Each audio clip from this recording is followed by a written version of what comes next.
Dan fakta terakhir tentang Nabi Khidir adalah beliau hidup hingga sekarang. Apakah benar seperti itu? Mari kita simak bersama. Banyak ulama dan masyarakat percaya bahwa Nabi Khidir masih hidup hingga sekarang.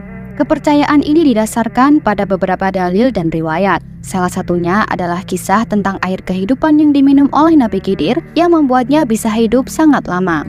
Dalam kitab yang ditulis oleh Syekh Muhammad bin Ahmad, disebutkan bahwa Rasulullah SAW bersabda tentang seorang anak dari Sam bin Nuh yang meminum air kehidupan dan hidup lama.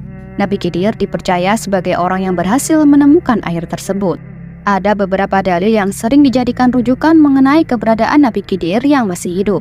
Salah satunya adalah Ibnu Hajar al-Asqalani dalam Fathul Bari menyatakan bahwa Nabi Khidir masih hidup sebagai manusia yang dikhususkan oleh Allah Subhanahu wa Ta'ala. Namun ada juga pendapat yang menyatakan bahwa Nabi Khidir telah wafat. Di antara mereka yang berpendapat bahwa Nabi Khidir wafat sebelum Rasulullah SAW diutus adalah Imam Bukhari, Ibrahim al-Harabi, Ibnu Jauzi, dan Ibnu Katsir. Pendapat ini mengacu pada firman Allah dalam surat Al-Anbiya.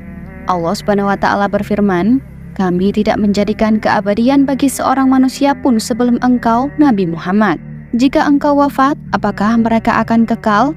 Quran Surat Al-Anbiya ayat 34. Selain itu, ada juga hadis yang menyatakan bahwa setelah 100 tahun, tidak seorang pun yang hidup di muka bumi juga sering dijadikan rujukan. Kisah tentang Nabi Khidir ini memang penuh dengan misteri dan hikmah. Apakah beliau masih hidup atau sudah wafat? Hanya Allah Subhanahu wa Ta'ala yang tahu. Yang jelas, kisah dan ajaran Nabi Khidir memberikan banyak pelajaran berharga bagi kita semua.